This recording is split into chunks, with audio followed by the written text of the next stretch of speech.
नमस्कार श्रोते हो. मी आशा करतो की आपण सर्व कुशल मंगल आहात. आज आपण ऐकणार आहोत पद्मपुराणातील तारकासुराची पराक्रम कथा. ज्याप्रमाणे अरणीपासून अग्नी प्रगट होतो त्याप्रमाणे दितीच्या गर्भापासून दैत्याची निर्मिती झाली. पूर्वकालीच या शुभलक्षणाने दितीस महर्षी कश्यपाने एक वर दिला होता. देवी तुला व्रजांग नावाचा एक पुत्र होईल. त्याचे सर्वांग व्रजाप्रमाणे सदृढ असेल. वरदानाप्रमाणे दितीस समयानुसार व्रजाप्रमाणे खंबीर व दृढ असा पुत्र झाला. जन्मताच तो सर्व शास्त्रात पारंगत होता. मोठ्या भक्तीने तो आपल्या मातेस म्हणाला, मा, मी तुझ्या कोणत्या आज्ञेचे पालन करू?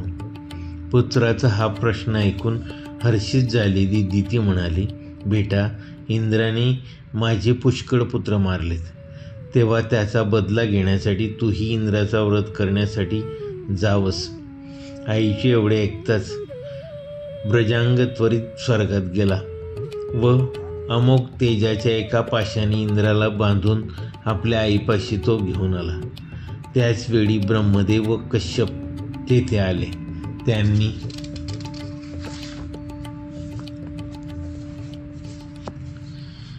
व्रजांगाला सांगितले, बेटा, याला सोडून दे. हा देवाचा राजा, याला घेऊन तुझा काय फायदा? इंद्राला बांधून आणावं यात माझा काही हेतू नाही. मी केवळ माझ्या मातेची आज्ञा पाळली. आपली ही आज्ञा मी पाळेन. हे पहा, मी या इंद्राला मुक्त केलं.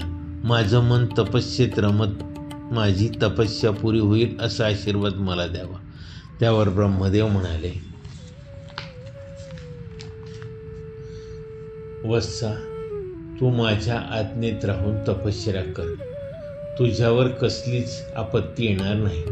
इतके म्हणून ब्रह्मदेवांनी मोठ्या डोळ्यांनी एक कन्या निर्माण केली. ती व्रजांगाची पत्नी वरांगी बनली. तिला बरोबर घेऊन व्रजांग तपस्येसाठी निघून गेला. त्याने 1000 वर्षापर्यंत हात उंच करून तपश्चर्या केली. त्यानंतर 1000 वर्षे त्याने पाण्याखाली राहून तप केले. तो पाण्यात असताना त्याची एकनिष्ठ प्रतिव्रता पत्नी वरांगी सरोवरच्या ताटावर काही न खाता तपश्चर्या करू लागली. तिच्या शरीरात मोठे तेज होते. व्रजांगाची तपश्चर्या पाहून ब्रह्मदेव प्रसन्न होऊन म्हणाले, दितीनंदन, उठ आता. मी तुझी सारी मनोकामना पूर्ण करतो. भगवान, माझ्या हृदयात असुर भाव उत्पन्न न व्हावा. मला अक्षय लोकांची प्राप्ती व्हावी. माझं मन तपस्येत रंगून असावं. ब्रह्मदेव तथास्तु म्हणून निघून गेले. तपश्चर्या पूर्ण करून व्रजांगही घराकडे येण्यासाठी निघाला. तेव्हा त्याला आश्रमात आपली पत्नी दिसली नाही.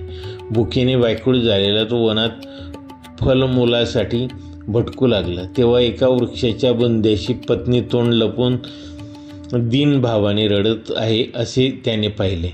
त्याने सहानुभूतीने तिला विचारले, कल्याणी, तुला कोणी काय केलं? कुणाला यमलोकात जाण्याची इच्छा झाली?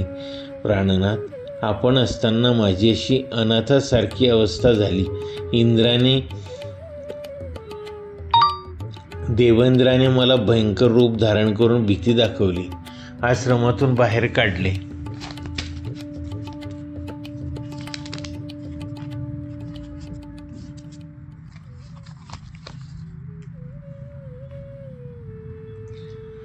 मला त्याने मारलं, फार कष्ट दिले. त्याने मला आता हे दुःख सहन होत नाही म्हणून मी प्राणत्याग करण्याच्या विचारात होते. मला आपण एक असा पुत्र द्या की जो मला या दुःखसागरातून तारेल. वरांगीचे करून बोलणे व्रजांगाने नेत्रक्रोधाने लाल झाले. देवराजाचा बदला घेण्यासाठी तो जरी उत्सुक असला तरी त्या महाबलीने पुन्हा तप करण्याचा निर्धार केला. ब्रह्मदेवांनी प्रकट होऊन विचारले, बेटा, तू पुन्हा तपस्येसाठी कशासाठी प्रवृत्त झालास? पितामह, आपल्या आज्ञेने मी तपश्चर्येतून उठलो. पाहतो ते वरांगीस इंद्राने खूप त्रास दिला. ती माझ्यापासून असा पुत्र इच्छिते की तिचं दुःख तो दूर करेल.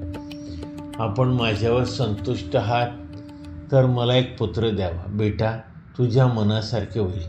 आता तुला तपस्येची गरज लागणार नाही. तुला तारक नावाचा एक पुत्र होईल. व्रजांग प्रसन्न होऊन वरांगीपाशी आला. दोघेही आता सफल मनोरथ होऊन आश्रमात गेले. वरांगीने गर्भस्थ पुत्राची जोपासना चांगली 1000 वर्षापर्यंत केली. त्यानंतर तिला पुत्र झाला. त्या दैत्याचा जन्म झाला तेव्हा सारी पृथ्वी डळमळू लागली. सर्वत्र भूकंप होऊ लागले. महासागर प्रक्षुब्ध झाले. पुत्र पाहून वरांगीस हर्ष झाला. दैत्यराज तारक जन्मापासूनच भयंकर पराक्रमी झाला. कुंभज, महिष आदी असुरांनी त्याला राजपदावर बसवले. साम्राज्य पदाची प्राप्ती झाल्यानंतर तो महाबली असुरांना व दानवांना म्हणाला, आता तुम्ही माझा एका देव आपल्या वंशाचा नाश करणारे आहेत. जन्मगत स्वभावानुसार त्यांच्याशी आपलं अतूट वैर वाढलं आहे. आपण सर्वजण आता देवांच्या पराभवासाठी तपस्या करूया. तारकासूर परियात्र पर्वतावर जाऊन खडतर तपश्चर्या करू लागला. 100 वर्षे निराहार राहून, 100 वर्ष पंचग्नी सेवन करून, 100 वर्ष केवळ पाणी खाऊन, 100 वर्षे केवळ पाणी पिऊन त्याने तपश्चर्या केली. त्याचे शरीर अत्यंत दुर्बल होऊन गेले. ब्रह्मदेव त्याच्यावर प्रसन्न झाले. ते म्हणाले, दैत्यराज, तू तपाचे पालन केलंस. आता वर माग. कोणत्याही प्राण्यापासून मला मृत्यू न यावा. देहधारीच मृत्यू निश्चित आहे. तो टळायचा नाही. ज्यात तुला भय वाटणार नाही असा मृत्यू मी देईन. 7 दिवसाच्या बालकापासून मला मृत्यू यावा. तथास्तु म्हणून ब्रह्मदेव निघून गेले. तारकासुराने सैन्याची प्रचंड जमवाजमव केली. ग्रसन नावाच्या त्याच्या सेनापतीने मोठे सैन्य उभारले. गंभीर स्वरातील रणभेरी वाजवून त्याने मोठमोठ्या दैत्यांचे एकत्र केले. जंभ, महिष, कुंजर, मेघ, कालनेमी, निमी, मथन, जंभक, शुभ इत्यादी दैत्य प्रमुख युद्धास सज्ज झाले. सिंहाप्रमाणे पराक्रमी अशी तारकेश्वराची सेना गजराज, घोडे, रथ यांच्यासह दरारा उत्पन्न करू लागली. देवांचा दूत वायू याने दैत्यांचा हा प्रभाव इंद्राला कळाला. देवराज इंद्राने संचित होऊन बृहस्पतींना विचारले, गुरुदेव, यावेळी दानवाशी देवांचा मोठा संग्राम होणार आहे. काय करावं? आम्ही काही सुचिता, सुरश्रेष्ठ सामनीती व चतुरंगणी सेना या 2 मार्ग विजय मिळून पाहणाऱ्याच आहेत. साम, भेद, दान व दंड नीतीचा 4 अंगे होत. पण शत्रू लोभी असेल तर त्याचा उपयोग होत नाही.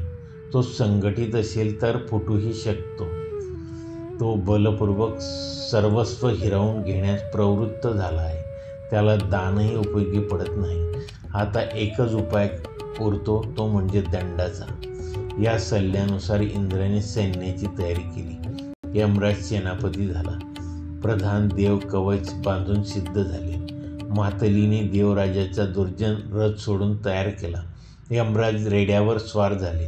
अग्नी, वायू, वरुण, कुबेर, चंद्र, आदित्य असे सर्व देव घनघोर युद्धास तयार झाले.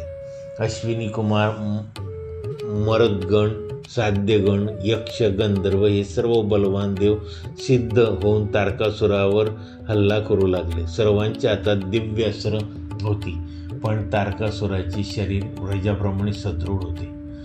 देवाच्या हत्यारांचा काही उपयोग झाला नाही. उलट दानवराज तारकाने केवळ आपल्या हाताने सर्व देवांना मार दिला. देवांची सर्व सेना भयभीत होऊन 4ही दिशांना पळू लागली. देवांना या प्रसंगी फार दुःख झाले. ते जगद्गुरू ब्रह्मदेवांना शरण गेले. त्यांनी त्यांची स्तुती करून म्हटले, तत्त्वमूर्ते, आपण प्रणवरूप आहात. या नानाविध विश्वात आपण सर्वप्रथम ब्रह्मरूपाने प्रगटलात. आपणच सत्वगुणी विष्णू संहाराची इच्छा धारण करून शिव बनवलात.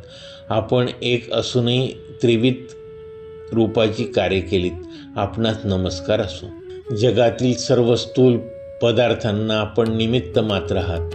आपणच आम्हा देवांना ऊर्ध्वलोकात व अधोलोकात स्थापन केले. आपण शरीरापासून देवांना ही रूपं मिळाली आहेत. आकाश आपलं मस्तक, चंद्र व सूर्य आपले नेत्र, सर्पाचा समुदाय आपले केस, दिशा हे आपले कान आहेत, यज्ञ आपले शरीर, नद्या संधिस्थान, पृथ्वी चरण, समुद्र उदर आहे. भगवान आपणच भक्तांना शरण देता, आपत्तीतून वाचवून त्यांना अभय देता. इतकी स्तुती ऐकताच ब्रह्मदेव प्रसन्न झाले व म्हणाले, देवगण, तुमची तेजगुणी निस्तेज केलं. भगवान वायूने उत्तर देताना म्हणाले, आपण चराचर जगताची हकीकत जाणता, आपणापाशी लपून काय राहणार. शेकडो दैत्य एकत्र होऊन त्यांनी इंद्रादी बलिष्ठ देवांनी पराभूत केले. आपण तारकासुरांना देवांचा सारा विमानसमूह हिसकावून घेतला आहे. देवांनी तारका नावाचा हा दैत्य देव असुर यांना अवध्य आहे, त्याचा वध करणारा अद्याप जन्मास आला नाही. 7 दिवसांचा बालकच त्याला मारू शकेल असा एक वर दिला आहे. भगवान शंकराच्या वीर्यापासून हा बालक निर्माण होईल. हिमालयाची कन्या उमा ही त्या बालकाची आई. तिचा पुत्र अग्निप्रमाणेच तेजस्वी होईल. तोच तारकासुराचा नष्ट करेल. माझी पद्मपुराणातील तारकासुराची पराक्रम कथा शांतपूर्वक ऐकल्याबद्दल धन्यवाद. माझ्या या कथेला लाईक व चॅनलला सबस्क्राईब करायला विसरू नका. धन्यवाद.